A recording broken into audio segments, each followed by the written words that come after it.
हत्या हुई है तुरंत उसके ऊपर कार्रवाई होते हुए उनके ऊपर केस रजिस्टर होते हुए उनकी गिरफ्तारी होनी चाहिए और सरकार तक यह बात पहुंचाते हुए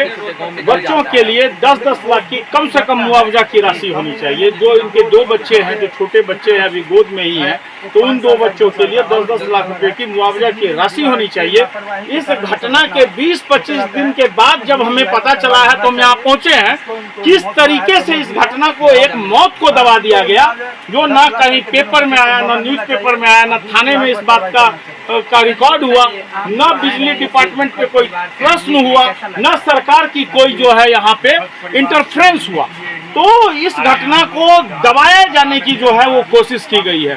तो यह जो दुर्घटना हुई है, इस दुर्घटना के लिए दोषी को सजा मिलना चाहिए, पीड़ित को मुआवजा मिलना चाहिए और आने वाले जितने भी ट्रांसफार्मर्स वगैरह है, ये तुरंत इन सबों को जो है कि इसको अच्छे तरीके से इंस्टॉलेशन होना चाहिए कि आने वाला घटना इस तरह का घटित नहीं हो, बिजली से किसी की मौत नहीं हो, किसी तरह की दुर्घटना नहीं हो। यह जिम्मेदारी जो है वो सरकार की।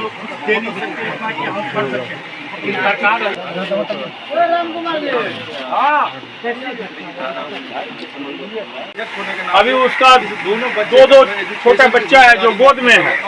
सरकार इस घटना को दबाने का भी कोशिश की है। ट्रांसफार्मर लगा हुआ है, ट्रांसफार्मर से मौत हुई है, तो बिजली डिपार्टमेंट पे तुरंत इस कार्रवाई होनी चाहिए थी कि आखिर किस असुविधा की वजह से इस ट्रांसफार्मर में जो है वो सटने के बाद मौत हुई, गलती किसकी है, सबसे पहले ये पहल कदम होना चाहिए था। दूसरा, जो इसमें कसूरवार है उसको सजा मिलना था, उसके ऊपर केस रजिस्टर होना था और जो पीड़ित है उन लोगों को मुआवजा की राशि मिलनी थी। बस इन सब चीजों को दबा दिया गया। 20-25 दिन के बाद जो है ये बात जब हमारे समक्ष आया है तो हम यहाँ प्रस्तुत हुए हैं और इस बात को आप लोगों के माध्यम से सरकार तक पहुँचा रहे हैं। ये बाबूबरी विधानसभा जो है ये एक रिमोट लोकेशन है, एक रिमोट लोकेशन है। इस रिमोट लोकेशन में जिस तरह का काम किया जा रहा है, चाहे वो बिजली का काम हो, चाहे वो सड़क का काम हो, चाहे वो हॉस्पिटल का काम हो, वो देश के लिए एक कलंक का विषय बन गया है, पूरे देश का कलंक। अभी देखिए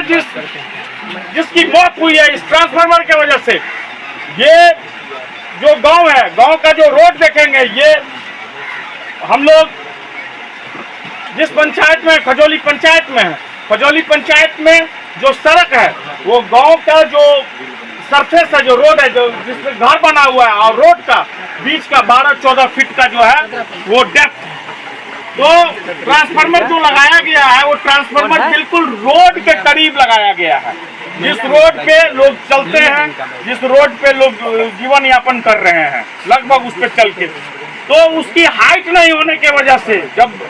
उसमें जो है वो व्यक्ति सट जाता है और सट के मर जाता है। तो सबसे पहले बिजली डिपार्टमेंट को, जहां ये दावा कर रही है कि करोड़ों रुपया हम ठेकेदारी पे खर्च कर रहे हैं, इंस्टॉलेशन पे खर्च कर रहे हैं, घर घर हम बिजली पहुंचा रहे हैं, वहीं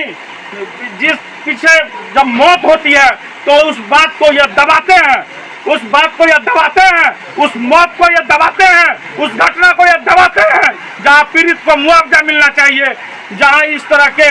जो डिपार्टमेंट का पदाधिकारी है जिसके अंतराल में यह ट्रांसफार्मर लगा और जिसके देख रेख में यह काम चल रहा है, उन लोगों की गिरफ्तारी होनी चाहिए। वहाँ इस बात को दबाया जाता है, इसमें एक मौत हो जाती है और जो है इस बात को दबाया जाता है और किसी को ये बात पता तक नहीं चलता है।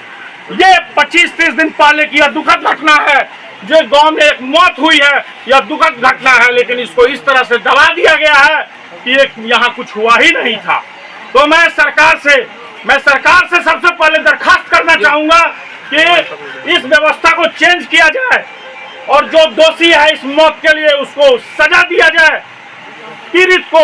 10-10 लाख रुपया, दोनों बच्चे को मुआवजा की राशि दिया जाए, ताकि वो अभी उस परिवार में कमाने वाला कोई नहीं है, उस बच्चे को देखने वाला कोई नहीं है। जैसे समाज सेवी मनोज झा दुखद क्या सुबह में